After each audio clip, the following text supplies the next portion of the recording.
Hello dear students, welcome to Parivartan learning centre. Myself Pramod sir. तर विद्यार्थी मित्रो, मागच्या व्हिडिओ लेक्चर्स मध्ये आपण जे फर्स्ट चॅप्टर होता 11 बायोलॉजीचा लिव्हिंग वर्ड, यामध्ये आपण जे काही कॅरेक्टर्स बघितले लिव्हिंगचे, तर या आताच्या व्हिडिओ लेक्चर्स मध्ये आपण पाहणार आहोत काही टॅक्झॉनॉमिकल ऍड्स. तर बघा स्क्रीनवरती तुम्हाला दिसत असेल की टॅक्झॉनॉमिकल ऍड्स काय असतात ते आपण बघणार आहोत.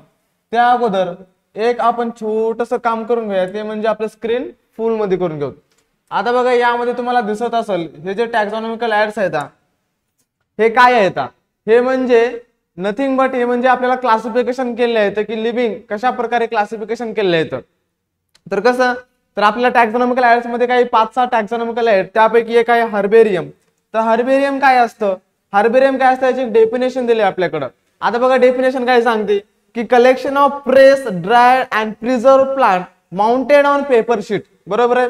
काय केले आपण, असं कलेक्शन केले एका प्लांटला, ज्याला आपण काय केलं, प्रेस केलेलं आहे, म्हणजे असं चपट केलेलं आहे. चपट म्हणजे त्याला चक असं प्लांट आणायचा, चपट करून असा प्रेस करायचा आणि त्याला ड्रायड म्हणजे वाळू घालायचं. बरोबर आहे. वाळवायचं एका पेपर शीट वरती.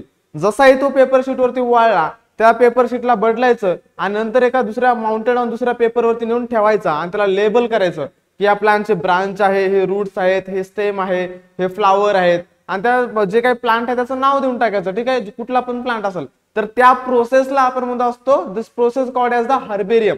ठीक आहे. त्या प्रोसेसला काय म्हणतो आपण, कॉल्ड ॲज द हर्बेरियम. तर ही आहे हर्बेरियम प्रोसेस.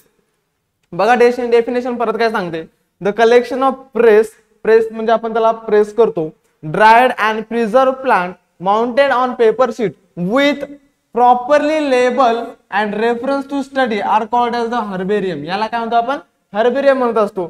मग बघा आता herbaria are use for the identification of plants. मग हर्बेरियम आपण कशासाठी वापरत असतो, आपण प्लांटच्या आयडेंटिफिकेशन साठी वापरतो. फॉर एक्झाम्पल असे काही प्लांट्स असतात जे आपल्या इकडे आपल्याला पाहायला भेटत नाहीत, पण ते खूप दूरवरती काश्मीरमध्ये असेल किंवा हिमालयामध्ये असतील, त्या प्लांटच्या फ्लावरिंग स्टेज मध्ये ते छोटासा प्लांट आपण आपल्या इकडे आणतो आणि त्याला काय करतो आपण, प्रेस करतो चपट करून. जसाला तसा कधी कधी बघा तुम्ही ऐकला असेल किंवा तुम्ही स्वतः केला असेल की एखाद्या पुस्तकामध्ये गुलाबाचं फुल असेल किंवा कुठले फुल असेल तुम्ही पुस्तकात ठेवले आणि काही दिवसानंतर, काही 1-2 आठवडे किंवा महिन्यानंतर तुम्ही काढल्यानंतर ते जे पान आहे किंवा ते जे फुल आहे ते चपट झालेलं दिसतंय आणि वाळून गेलेलं असते, पूर्ण ड्रायड झालेलं असते. बरोबर आहे, ड्राय. तर ते जे तुम्ही पाहता तेच नथिंग बट तेच एक प्रकारचं हर्बेरियम प्रोसेसच आहे. फक्त ते आपण तुम्ही फ्लावरच्या बाबतीत केलं, हे आपण पूर्ण प्लांट बाबतीत करतो. आता प्लांट म्हणजे खूप मोठा प्लांट असणार आहे का, एकदम फ्लावरिंग स्टेज मध्ये छोटासा प्लांट असणार आहे, त्यावेळेस आपण हर्बेरियम प्रोसेस करत असतो. मग आता ही हर्बेरियम प्रोसेस कशासाठी उपयोगी येते, for the identification of plants. मग ही प्रोसेस करायची कशी, तर त्याच्याकडे दिले आपल्याला द प्रिपरेशन ऑफ हर्बेरियम. आता हर्बेरियम कसा प्रिपेअर करायचा, कसं बनवायची, त्याची प्रोसेस सांगितली आपल्याला. तर प्रोसेस बघा काय काय सांगली की the plant should be collected from the flowering stage. बरोबर आहे. आता आपण प्लांट घेत आहोत, पण कुठल्या स्टेजला, ज्यावेळेस ते फ्लावरिंग स्टेज मध्ये आहे. प्लांट कलेक्ट केला, द नेक्स्ट स्टेज काय सांगते, that is press on the blotting paper. आता एक प्रकारचा पेपर असतो, प्लांट आणला फ्लावरिंग स्टेजला, ह्या पेपरवरती आणला आणि असं काय केला, प्रेस केला. ठीक आहे. प्रेस केल्यानंतर नेक्स्ट प्रोसेस आहे press of blotting paper frequently change until the plant are the dry. जसाही आपला प्लांट जो आहे आपण जो आणलाय तो वाळू घातला, वाळवला पूर्ण, जो पहिल्या पेपरवरती आपण वाळवला होता तो प्लांट वरचा तो पेपर काय करायचा, चेंज करायचा आणि त्या ठिकाणी नवीन पेपरवरती तो वाळवलेला प्लांट तिथं चिटकवायचा. त्याला आपण म्हणतो एक शीट. तर ती शीट कुठली तयार होते, that is the herbarium sheet. आता काय होते, after drying the specimen must be mounted on the sheet called as the herbarium sheet. बरोबर आहे. तर मग त्याला काय म्हणणार आपण, हर्बेरियम शीट. म्हणजेच थोडक्यात प्रोसेस सांगतो तुम्हाला, प्लांट आणला, त्याला आपण वाळू घातला त्या एका पेपर शीट वरती, तो पेपर शीट नंतर चेंज केला आणि तो वाळवलेला प्लांट एका नवीन पेपरवर माउंटेड म्हणजे चिटकवला नेऊन आपण, आणि त्या जे शीट जे तयार झालेली आहे पेपरची, त्या पेपरच्या शीटला आपण म्हणतो that is the herbarium sheet. Is that clear. हा हर्बेरियम प्रोसेस समजला तुम्हाला.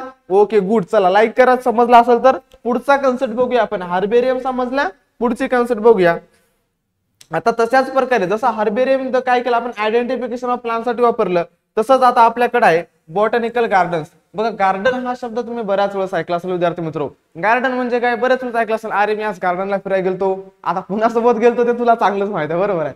मित्रासोबत गेला असशील, मैत्रिणीसोबत गेला असशील, पण आहे गार्डन. बरोबर आहे. आपली कन्सेप्ट आहे बॉटॅनिकल गार्डन. हे बॉटॅनिकल गार्डन आहे काय, बरोबर आहे. आता याची आपल्याकडे डेफिनेशन दिली छोटीशी, पहिले तर ते बघून घेऊया. डेफिनेशन काय सांगते, the place where living plants, बरोबर आहे, लिव्हिंग प्लांट सांगले, नाहीतर उगाच कुठले तरी आणले असं नाही. The place where living plants of the different varieties collected from different part of the world collected as the called as the botanical garden, बरोबर आहे. अशी जागा सांगितले, द प्लेस वेअर, अशी जागा ज्या ठिकाणी लिव्हिंग प्लांट्स कलेक्ट केले जातात. जगाच्या कानाकोपऱ्यातून कुठूनही प्लांट आणा, बरोबर आहे, काश्मीर मधून आणा, ना तुम्ही इंग्लंड मधून आणा, अमेरिकेतून आणा, कुठल्याही जगाच्या कानाकोपऱ्यातून प्लांट्स आणा आणि अशा ठिकाणी आणून त्याला काय करा, प्रिझर्व करा, संरक्षित करा, एक गार्डन बनवा, बरोबर आहे. त्याच जागेला आपण काय म्हणतो तुम्हाला माहिती आहे का, आता वेगळ्या वेगळ्या प्लांटच्या व्हरायटीज, तुम्ही म्हणता एकाच प्रकारच्या असते का, नाही, तर प्लांटच्या कोणत्याही प्रकारच्या व्हरायटीज एका ठिकाणी आणून त्याला कलेक्ट करून त्याला प्रिझर्व करा, अशा ठिकाणच्या जागेला म्हणतो आपण बॉटॅनिकल गार्डन. आता हे बॉटॅनिकल गार्डन बऱ्याच इन्स्टिट्यूट मध्ये, कॉलेजेस मध्ये, विद्यापीठामध्ये, युनिव्हर्सिटीज मध्ये हे तुम्हाला पाहायला भेटतात, बरोबर आहे. काही काही स्मॉल बॉटॅनिकल गार्डन्स असतात, छोटे छोटे गार्डन्स असतात, किंवा काही काही खूप मोठे सुद्धा गार्डन्स असतात, बरोबर आहे. तर तेच आपल्याला बघायचं आहे आता की बॉटॅनिकल गार्डन म्हणजे काय सांगितलं की place where the living plants different varieties collected from the different part of the world called as the botanical garden. Is that clear? बघा पुढे काय सांगले, there are the 525 large size botanical garden develop in various part of this world, बरोबर आहे. तर पूर्ण जगाचा जर विचार केला तर पूर्ण जगात जवळपास किती मोठे गार्डन सांगितले, जवळपास 525 एवढे मोठे मोठे बॉटॅनिकल गार्डन्स आहेत म्हणून सांगले. आणि काही छोटे छोटे पण गार्डन्स असतात, जसे की आपल्या काही एज्युकेशनल इन्स्टिट्यूट मध्ये पाहायला भेटते आपल्याला, बरोबर आहे. आता ते एज्युकेशनल इन्स्टिट्यूट तुम्हाला आताच सांगितले मी, जसे की small botanical gardens are also maintain by the educational institutes. तर बऱ्याच छोट्या मोठ्या कॉलेजेस मध्ये आपल्याला छोटे छोटे बॉटॅनिकल गार्डन्स पाहायला भेटतात. बघा तुम्ही बॉटनी हा एक काय म्हणतो आपण, एक बायोलॉजीची एक ब्रांच आहे. तर बॉटनी ब्रांच मध्ये तुम्ही असे बॉटॅनिकल छोटे छोटे गार्डन्स पाहिले असतील, ज्यामध्ये प्लांट असतो, प्लांटच्या खाली अशी छोटीशी पाटी लावली असते, लेबल केलं असते, प्लांटचं नाव असतं, त्याचं सायंटिफिक नेम, त्याचं कॉमन नेम असतं, असे छोट्या कॉलेजेस मध्ये तुम्हाला पाहायला भेटेल ते, ठीक आहे. त्याच नंतर आता नेक्स्ट काय आपल्याकडे, नेक्स्ट आहे म्युझियम. आता म्युझियम पण तुम्ही बऱ्याच वेळेस ऐकलं असेल. बघा पोरो, म्युझियम म्हणजे काय असतं रे, सरळ सरळ म्युझियम म्हणजे तुम्ही कुणीतरी ऐकलं असेल की मी म्युझियमला गेलतो, म्युझियम पाहायला गेलतो, ज्या ठिकाणी जुन्या काळातल्या वस्तू आहेत किंवा जुन्या काळातले काही वेगळे वेगळे वास्तू, काही असे वेगळे वेगळे पदार्थ आहेत जे तुम्ही पाहायला गेलतात, किंवा त्या ठिकाणी असं हाडामासांचा सापळा असल्यासारखा एखाद्या प्राण्यांचा किंवा एखाद्या वनस्पतीचं काहीतरी ठेवलेलं असते, ते जे ठेवलेले असतात जुन्या काळातल्या वस्तू, त्याला आपण म्युझियम म्हणतो, बरोबर आहे. म्युझियम एक्झिबिशन हा शब्द कधी ऐकला असेल तुम्ही. तर बघा म्युझियम इज नथिंग बट काय सांगलंय, the place use for the storing preservation, बघा storing preservation and exhibition of the object, ठीक आहे, पाहण्यासाठी ठेवलेले जे काही ऑब्जेक्ट्स असतात, exhibition of the objects of natural history and objects of the antiquities are called as the museum. आता हा शब्द तुम्हाला इम्पॉर्टंट आहे. अँटिक्विटीज म्हणजे काय, जे जुन्या काळातल्या पुरातन वस्तू किंवा पुरातन वास्तू असतात त्याला आपण अँटिक्विटीज हा शब्द वापरतो, बरोबर आहे. हे सगळं पाहण्यासाठी जी जागा असते, ठीक आहे, एक्झिबिशन ऑफ दिस ऑब्जेक्ट्स, त्याला काय म्हणतो आपण, म्युझियम, बरोबर आहे. जुन्या काळातल्या जे काही नॅचरल हिस्ट्री असेल, अँटिक्विटीज असतील, काही वस्तू असतील, हे सगळं पाहण्याची जी जागा असते, ज्या ठिकाणी ठेवलं जातं, त्या जागेला आपण म्हणतो museum, that is called as the museum. हे काय आहे, एक हर्बेरियम, सॉरी काय टॅक्झॉनॉमिकल ऍड्स आहेत. आता म्युझियम मध्ये काय काय असतं बघा, की museum of the natural history has collection of the preserve plants and the animals. तर काही प्लांट्स अँड ॲनिमल्स एका ठिकाणी ठेवलेले घेतात. आता ते जिवंत नसणार आहेत, ते कसे असणार आहेत, मृत पद्धतीमध्ये असणार आहेत, बरोबर आहे. म्युझियम मध्ये जिवंत नसतात. त्यामध्ये काय असते, museum of natural history has collected preserve plants and animals, बरोबर आहे. नेक्स्ट आहे आपल्याकडे, many animal specimens can be kept in the preservation solution of the alcohol and formalin air. आता बघा अल्कोहोल अँड फॉर्मलिन जार्स काय, एक छोटेसे असे काचेचे भरणी असल्यासारखे असते. त्या भरणीमध्ये काय आहे, काय सोल्युशन असते पाण्यासारखं. ते सोल्युशन कशाचं चांगले, अल्कोहोलचं किंवा फॉर्मलिनचं. अल्कोहोल चांगल्याच प्रकारे माहिती आहे तुम्हाला, बरोबर आहे, ज्याला OH ग्रुप आटायचा आहे ते अल्कोहोल, ठीक आहे. थोडक्यात सांगायचं म्हणजे तुम्हाला माहिती आहे अल्कोहोल काय असते. मग फॉर्मलिन आहे, हे जारच्या डब्यामध्ये ठेवलं जातं, त्यामध्ये काही ॲनिमल्स असतील, काही प्लांट्स असतील, हे जे प्लांट्स आहेत हे सोडू नये, खराब होऊ नये म्हणून त्यामध्ये ठेवले जातात. जास्तीत जास्त वर्षानुवर्ष त्याचा अभ्यास करता यावा आपल्याला, ठीक आहे, फॉर द स्टडी पर्पज. ते आपल्याला कशामध्ये ठेवले जातात, अल्कोहोल किंवा फॉर्मलिनच्या जारच्या डब्यामध्ये. देन त्यानंतर the large animal are preserve in stuff and the skeleton form. आता स्केलेटन फॉर्म म्हणजे काय, काही काय असे लार्ज मोठे मोठे ॲनिमल्स असतील, त्याला त्याच्या स्केलेटन फॉर्म मध्ये, उदाहरणामध्ये त्याचा एक ढाचा बनवला जातो, ढाचा असा ऍज इट इज. समजा एक मोठा असा हत्तीसारखं जर असेल तर त्या हातीसारखा एक ढाचा बनवला जातो आणि त्याच्यासारखंच एक चमड्याची जी समजा त्याच्यासारखीच एक कलाकृती करून ठेवली जाते त्या म्युझियम मध्ये. असं बघताना असं वाटावं की ते एकदम असा ऍज इट इज लिव्हिंग आहे, ऍज इट इज म्हणजे हातीसारखा हाती दिसतो अशा पद्धतीला म्हणतो आपण ॲज अ स्केलेटन फॉर्म मध्ये. ठीक आहे, तर म्युझियम पण बघितलं बरोबर आहे. म्हणजेच आपण हार्बेरियम प्रोसेस बघली, हार्बेरियम काय असतंय, आपण बॉटॅनिकल गार्डन बघले, म्युझियम बघितलं. त्यानंतर अजून काय टॅक्झॉनॉमिकल ऍड्स आहेत जे क्लासिफाय करतात किंवा स्टडी पर्पज साठी तर आपल्याकडे उपलब्ध आहेत. आता नेक्स्ट आहे आपल्याकडे झूलॉजिकल पार्क्स. आता झूलॉजिकल पार्क्स मध्ये जर बघितलं तर तुम्हाला चांगल्या प्रकारे माहित आहे झू हा शब्द तुम्ही ऐकला असेल बरोबर आहे. झूलॉजिकल पार्क्स याला थोडक्यामध्ये आपण काय म्हणतो, झू म्हणतो बरोबर आहे. म्हणजे झूलॉजी म्हणजे ज्याच्यामध्ये प्राणी संग्रह बरोबर आहे. झूलॉजिकल पार्क म्हणजे प्राणी संग्रहालय. आता त्यामध्ये काय असतं, वेगळ्या वेगळ्या प्रकारचे प्राणी असतात बरोबर. जसं की कॅप्टिव्हिटी मध्ये एका बंदिस्त ठिकाणी ठेवले जातात ते, म्हणजे जसं हाती असेल, वाघ असेल, सिंह असेल, हे सगळे काय असतात एक झूलॉजिकल पार्क्स मध्ये ठेवलेले प्राणी असतात, प्राणी संग्रहालय. ह्या झूलॉजिकल पार्क्सला थोडक्यात काय म्हणतो आपण, प्राणी संग्रहालय बरोबर आहे. याला थोडक्यामध्ये जर म्हणलं तर याला आपण काय म्हणतो, प्राणी संग्रहालय. आता तुम्ही बऱ्याच वेळेस प्राणी संग्रहालयाला भेट दिली असेल, बऱ्याच वेळेस अशा प्राणी संग्रहालयाला तुम्ही भेटी दिल्या असतील. तर यामध्ये काय असतं हे तुम्हाला चांगल्याच प्रकारे माहित आहे की zoological parks are enclose where the animal are kept in open enclosure. Open enclosure म्हणजे काय, असे जे काही प्राणी आणले जातात आणि ओपन स्पेस मध्ये असे त्याला काय केलं, संरक्षित केलं जातं, ठेवलं जातं. Kept in open space of the cages बरोबर आहे. त्यांना म्हणजे कॅजेस म्हणजे पिंजरा, तर कॅज मध्ये न ठेवता ओपन एन्क्लोजर मध्ये, ओपन स्पेस मध्ये त्याला काय केलं तर प्रिझर्व्ह केलं जातं. अशा ठिकाणच्या जागेला आपण म्हणतो झूलॉजिकल पार्क. पण काही काही अॅनिमल्सला आपण पिंजऱ्यामध्ये सुद्धा ठेवत असतो बरोबर आहे. तर ते तुम्हाला माहित आहे. पुढे सांगलं की zoological park generally known as the zoo. बघा थोडक्यात सांगायचं म्हणजे झूलॉजिकल पार्क एवढा मोठा शब्द वापरला बघ, त्याला छोटासा नन्ना प्यारासा शब्द वापरलाय झू बरोबर आहे. जसं एखाद्याचं नाव असते काहीतरी जसं की सुशील, त्याला सुशू म्हणतात बरोबर आहे. काही काही नावं वेगळे वेगळे ठेवले जातात, तसंच झूलॉजिकल पार्कला काय म्हणलं जातं, झू हा शब्द वापरला आहे. त्यानंतर अजून काय सांगलंय, in the zoo wild animal are kept in the captivity बरोबर आहे. काही काही जंगली प्राण्यांना कॅप्टिव्हिटी मध्ये केप्ट केलं जातं, म्हणजेच त्यांना पिंजऱ्यामध्ये ठेवलं जातं. बाहेर ठेवलं तर ते हार्मफुल असतात बाकीच्या अदर अॅनिमल्सला, किंवा आपण पाहण्यासाठी जे ह्युमन्स गेलो असतो, आपण जे गेलो असतो त्यांना सुद्धा थोडा धोका जाणवतो, म्हणून ते काय केलं जातं, ॲज अ कॅप्टिव्हिटी मध्ये ठेवलं जातं, पिंजऱ्यामध्ये ठेवलं जातं. नंतर बंदिस्त करून ठेवलं जातं. नंतर सांगले in the zoo the naturalist can be study food habits and the behaviour of animal.